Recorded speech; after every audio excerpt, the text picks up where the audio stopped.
As we start to see a rapid increase in the use of artificial intelligence, or AI as we like to call it, we have to wonder how we can really maximize it to make a difference in getting customers and building our businesses. Some of you may be on the sidelines, you're watching, you're wondering. Others are actively onboarding AI technology. And today we're going to dig into this, how AI can be used to help with some common sales tasks. And to do that, I welcome Frankie Fihn with Get Flood Jobs. Frankie, welcome to the program. Jeff, always a pleasure. Thanks for having me once again.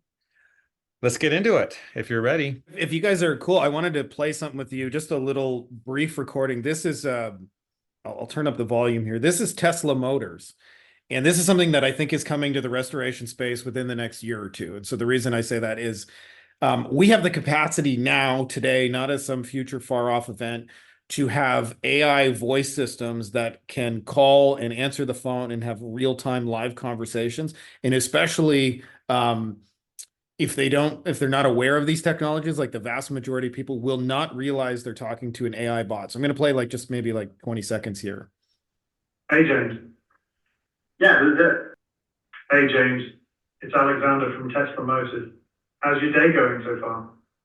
It's going pretty good, my man. How about yourself? You said from Tesla, right? It's a car company? Yeah, that's right.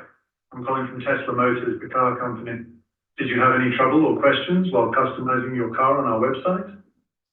So I won't make you guys listen to the whole thing, but the British fellow on there is an AI chatbot. That's not a real human being. And they can handle the ebb and flow of like a real conversation. Like the guy said, like Tesla, the car company. Yeah, that's right. You heard from the car company. And I think this is something there's some tools, but that are going to change the way, especially when you get those 3 a.m. phone calls and you're hoping your technicians, wake up and answer it properly, that I have a feeling sooner than later, those are going to be AI received phone calls that even book the appointment for you. You just get a text to, hey, go to this address because, there's a call coming. But I wanted to show you guys this because I think this is not far off. We're not talking about science fiction. Maybe in 10, 20 years, this is a reality today.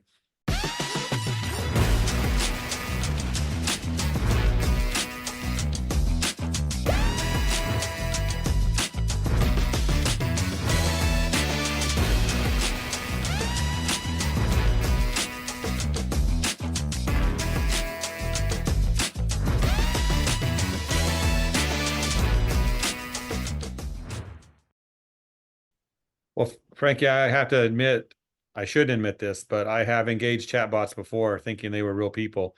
And it took a little bit of time. And like, oh, wait a second. This is not, this is this is AI. Yeah.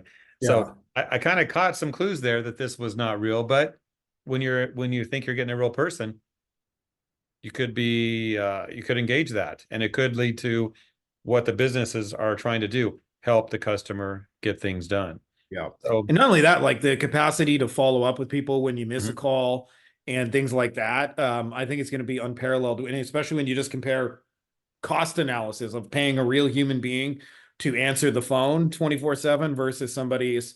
I suspect the most probably easiest adoption is going to be for people after hours. When you get those calls in 3 a.m, like, do you really want to have a salesperson ready to go at 3 a.m, or can you have somebody, can you have a chat bot that can pick up the call, receive it, and actually like follow it through all the way to the end, get the person scheduled and have somebody dispatched to go look, do you think it makes sense for that technology to be upfront about what it is? Your call at 3 a.m, this robotic entity answers. Should it say, hey, I'm a artificial intelligent helper, I'm going to get you what you need? Or do you think it should just try to mimic a person?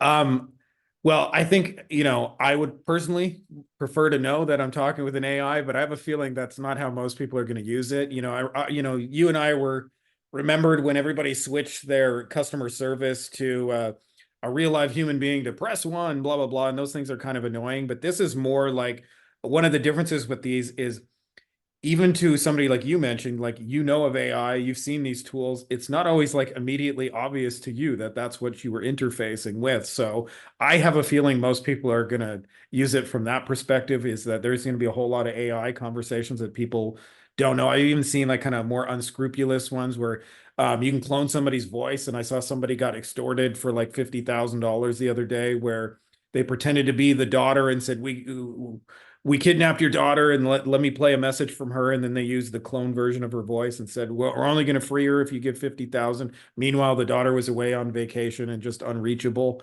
and wasn't really kidnapped at all, but the family got extorted for a bunch of money. So hopefully none of our viewers are going to use it for anything like that. I'm not suggesting you use that, but as a tool to be able to help you, convert incoming calls and things like that, I think it's like it's going to be a given, and I don't think most people are going to disclose the fact that it's AI. Absolutely. We have about 30 seconds, Frankie. If someone wants to do this, to use this technology, how do you recommend they start? Well, there's a couple of tools available. One of them is air.ai. AIR, just like air that you breathe.ai. And that's one of the first tools that's available to do this right now. But check it out, because I think the people, just like the first people who adopted the internet, the first people who adopt these AI tools are going to have a massive advantage, because you're going to be able to use them and customize them. And for the most part, like the big selling feature right now is you can cut your labor costs. Like you don't have to pay a full-time person to answer the phone. The AI just does it for like $49 a month or whatever it is that they charge. You can have unlimited, calls, just like you've seen Tesla Motors is already using it. So do a little bit of research on it, because I think like the technology exists today. Like this doesn't have to be something that, you are the last to find out about. So if you're not tech savvy yourself, finding a service to help you is the way to go. Yeah, absolutely.